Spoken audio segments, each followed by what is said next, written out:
रात के अंधेरे में फ्रॉड कवि दुल्हन नकदी और जेवरात लेकर भाग रही होती है। जैसे ही सुबह होती है, मैं लुट गया। वो धोखेबाज थी, उसने शादी का झांसा देकर मुझे लूट लिया।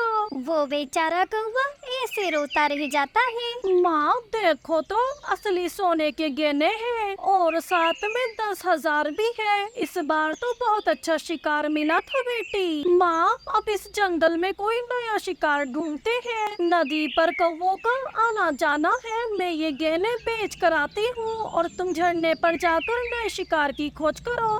तैयार होकर सर पर कैप रखते हुए वो कौवे नदी पर जाती है। मेरी आंखें हैं मस्तानी, मेरी चाल मर जानी। गौरी कौवी नदी किनारे बैठे से गाना गा रही थी। टन टना टन टन टन तारा चलती है क्या लो सी बारा। सुंदर कवि, मेरे पास बड़ा सा सिनेमा हॉल है। जंगल के सभी पक्षी वही पिक्चर देखने आते हैं। क्या तुम चलोगी मेरे साथ? अच्छा सुंदर कौवे, फिर तो आप बहुत अमीर भी होंगे। हाँ हाँ, हीरे की अंगूठी और मेरी माँ के सोने के झुमके भी मेरे पास ही है। माँ तो मर गई थी। फिर तुम अकेले कैसे जिंदगी गुजार रहे हो? शादी नहीं की अभी तक? कोई आप जैसी सुंदर कवि पहले मिली ही नहीं, मिलती तो शादी करता। गौरी शर्मा जाती है। नेक्स्ट शिकार तो बहुत आसानी से मिल गया। मैं भी किसी आप जैसे बड़ी बड़ी आँखों वाले कौवे की खोज में थी। लंबी लंबी टांगे, काले काले पंख और ऊपर से मोटी मोटी आँखें। तुम ही मेरे सपनों के शहजादे हो। अपनी इतनी तारीफें सुन वो कौवा तो खुशी से फूले न समाता। तो फिर कल मैं आ जाऊँ आपको बिहाने? कल क्यों, आज शाम ही।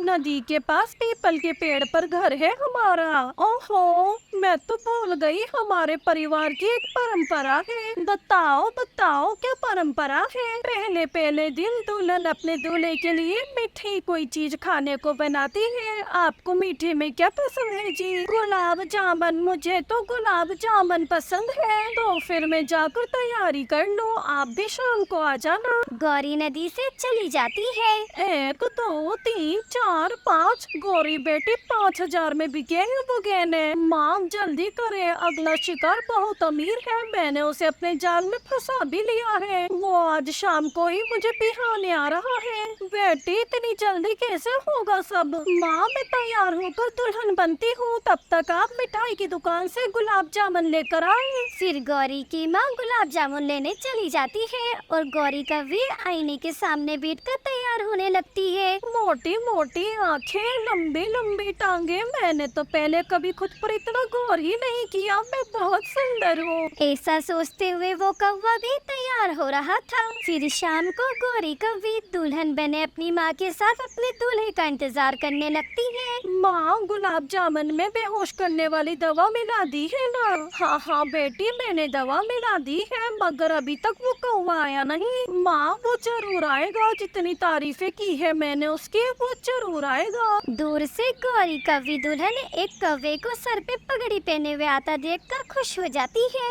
माँ आ गया, वे पागल लुटने के लिए आ गया। सॉरी, मुझे थोड़ी देर हो गई। नो प्रॉब्लम डार्लिंग जी। फिर उनकी शादी हो जाती है। ये लो गौरी बेटी, ये गुलाब जामुन साथ ले जाओ। ऐसे वो कौवा अपनी नई नवेली मगर फ्रॉड दुल्हन को साथ लेकर चला जाता है। पत्नी जी, क्या मैं सच में बहुत सुंदर हूँ? तो और क्या, पूरे जंगल में कोई भी कौवा तुम जैसा नहीं है। आपने वो हीरे की अंगूठी और माँ के गहने कहाँ रखे हुए हैं? दुल्हन जी चिंता ना करो, मैंने वो बैग में संभाल कर रखे हुए हैं। आप तो बहुत सियाने हैं। ये ले गुलाब जामुन खा ले, मैंने अपने हाथों से बनाए हैं आपके लिए। वो कौवा एक ही गुलाब जामुन खाता है और वहीं धड़ाम से गिर जाता है। लगता है माँ ने बेहोश करने वाली दवा कुछ ज्यादा ही मिला दी थी गुलाब जामुन में। गौरी कवि जल्दी से बैग उठा लेती है। माफ करना बुड्ढे कौवे, मेरा तो धंधा ही यही है, प्यार व्यार हमसे नहीं होता। गौरी बैग लेकर वहाँ से भाग जाती है। मैं लुट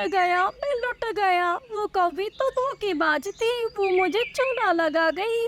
हाय मेरी किस्मत। गौरी और उसकी माँ दूसरे जंगल में नए शिकार की तलाश में पहुंच गई थी। 2 दिन बाद कौवी और उसकी माँ झरने पर बैठी हुई थी कि वहाँ एक कौवा आ जाता है। क्या आप नई आई हुई है इस जंगल में? हाँ बेटा, ये मेरी बेटी है। हम आज ही आए हैं इस जंगल में। मैं अपनी बेटी की शादी करने के लिए कोई कौवा ढूंढ रही हूँ। कोई ऐसा कौवा जो आप जैसा हो, लंबा, जवान, सुंदर और काला। कितनी उम्र है तुम्हारी?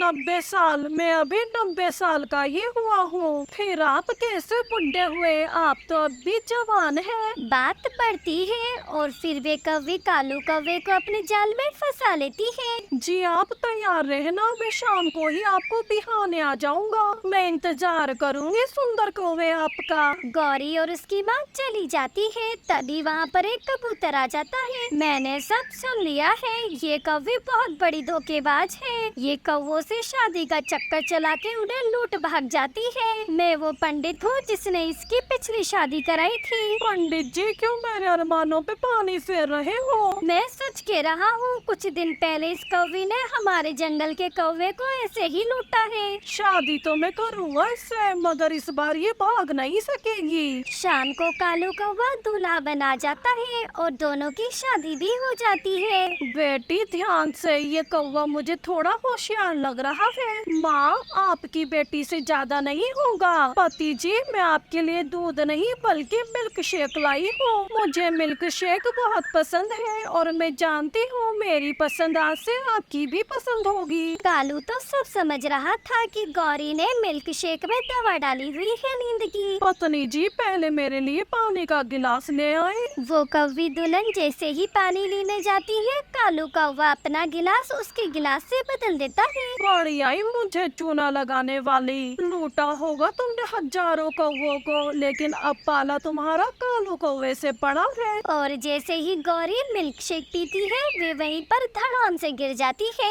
अगली सुबह हो जाती है। कौवी अपने आप को रस्सी से बंधा पाती है और शोर मचाने लगती है। प्यारे पति जी, सुंदर पति जी, आपने मुझे रस्सी से क्यों बांधा है? मुझे सब मालूम हो गया है। अब तुम यहाँ से कहीं भाग नहीं सकोगी, क्योंकि मैंने तुम्हारे पंख भी काट दिए हैं। मुझे तो कालू कौवा कहते हैं, कालू कौवा। गौरी कौवी कालू कौवे का मुंह देखती रह जाती है। तो देखा दोस्तों आपने, आखिर शेर को 1.25 शेर मिल ही गया। ऐसी ही नई नई कहानियों के लिए मेरा ये नया चैनल जरूर सब्सक्राइब करें।